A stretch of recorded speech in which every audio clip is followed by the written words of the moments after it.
दो रानी एक जिठानी थी। दो रानी अमीर थी, जिठानी गरीब थी। जिठानी गणेश जी की बहुत सेवा पूजा करती थी। अपनी दो रानी की आटा पीसने जाती थी। आटे को कपड़े से छानती थी। उस कपड़े को घर लाकर अपने पति को पानी में घोल कर पिला देती थी। एक दिन दो रानी के बच्चे ने उसे ऐसा करता देख लिया और माँ से जाकर बोली, माँ ताई जी जिस कपड़े से आटा छानती उसे पानी में घोल कर ताऊ जी को पिला देती। यह सुनकर दो रानी बहुत गुस्सा हुई। दूसरे दिन जिठानी को हाथ धोकर जाने के लिए कहा। जिठानी ने ऐसा ही करा। घर जाते ही उसका पति बोला कि जा आटा घोल ला। तब वो बोली कि आज तो दो रानी ने कपड़ा भी रख लिया। जब उसका पति नाराज होकर लकड़ी बेचने चला गया तो वह पति से बोली, आज होता है ये लोग गुड़ लेते आना। उस दिन लकड़ियां भी नहीं बिकी और वह खाली हाथ घर आ गए। तो वो बोली कि गुड़ तिल ले आए क्या। तब उसके पति ने गुस्से में उसे पट्टे से बहुत मारा और वो चबूतरे पर जाकर सो गए। रात को चौथ विंदाई आए और बोले कि तू बाहर क्यों सो रही है। वो बोली कि मैं अपने पति से चौथ विंदाई कहानी सुनने के लिए तिल गुड़ मंगाए थे। उसकी काटी भी नहीं बिकी और वो तिल गुड़ लाई नहीं और गुस्से में आकर मुझे बहुत मारा। तब चौथ विंदाई बोले कि हम तो घर घर से तिलकुटा खाकर आए हैं, अब मैं निपटने कहाँ जाऊँ। तो वो बोली इस चौपड़े में निपट लो। फिर गणेश जी बोले कि मैं पहुँचू कहाँ। तब वो बोली मेरे माथे से पहुँच लो। गणेश जी ने उसके सिर से पहुँच लिया। सुबह उठकर देखा तो सारा घर जगमगा रहा था और उसका सिर भी जगमगा रहा था। धन बटोरने लगी। उधर दो रानी के बच्चे आए और बोले ताई आपको मेरे बुला रही। तो उसने बच्चों की मुट्ठी में हीरे मोती दे दिए और बोले कि अपनी माँ को काम करने भेज दो। बच्चों ने माँ से जाकर कहा कि ताई के तो बहुत धन हो गया और ताई ने हमें यह दिए हैं। वो दौड़ी दौड़ी आई, पूछा कि तुम्हारी इतना धन कैसे हो गया। तब उसने उसे सारी बात बता दी। उसने भी अगली चौथ को अपने पति से कहा कि थे भी काटी बेच जाओ, न बिके तो मुझे भी पाटा से मारो। पति ने बहुत समझाया पर वो नहीं मानी। तब उसके पति ने उसको पाटे से मारा। वो सो गई। रात में चौथ विंदायक आए और बोले कि मैं कहाँ निपटू। तो वो बोले कि उसके तो छोटा सा मकान था, मेरे तो बड़ा सारा मकान हो, खूब छेड़ न करो।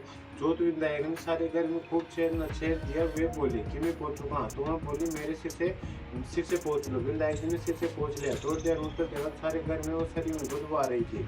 तो वह चौथ विंदायक से बोली कि आपने मेरे साथ कपट किया, उसको धन दिया और मुझे कूड़ा, अब अपनी लीला समेटो। तो चौथ विंदायक बोले कि तू धन की भूखी है और वो सत की भूखी थी। अब मैं यह सब जल्दी समेटूंगा जब तो आधा धन जिठानी को देवे। उसने जिठानी को आधा धन दे दिया और चौथी विंदाई जी ने अपनी लीला समेट ली है। चौथी विंदाई जिस जिठानी के साथ किया वैसा सब कोई के साथ करना, जैसा दो रानी के साथ किया वैसा किसी को मत देना।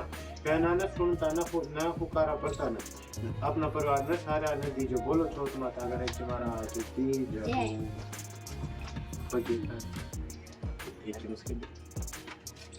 जीवन को लग लगती है दुनिया में लगना होगी।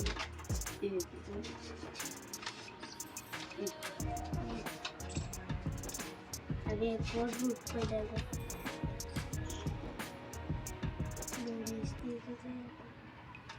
ये गणेश जी क्या लगते थे तो बाल चंद्र गौरी सोने रिद्धि सिद्धि भरता ध्यान तेरे गजराज को होवे बेड़ा पार। श्री पार्वती जी ने श्री गणेश जी से पूछा कि हे पुत्र माघ वदी के चौथ के व्रत का विधि विधान क्या है। तो गणेश जी बोले हे माते इस चौथ को तिल चौथ के नाम से पुकारते। इस दिन पूजा में गणेश जी व चौथ माता को तिलकुटे का भोग लगाया जाता है। इस महीने में बालचंद्र गणेश जी का पूजन किया जाता है।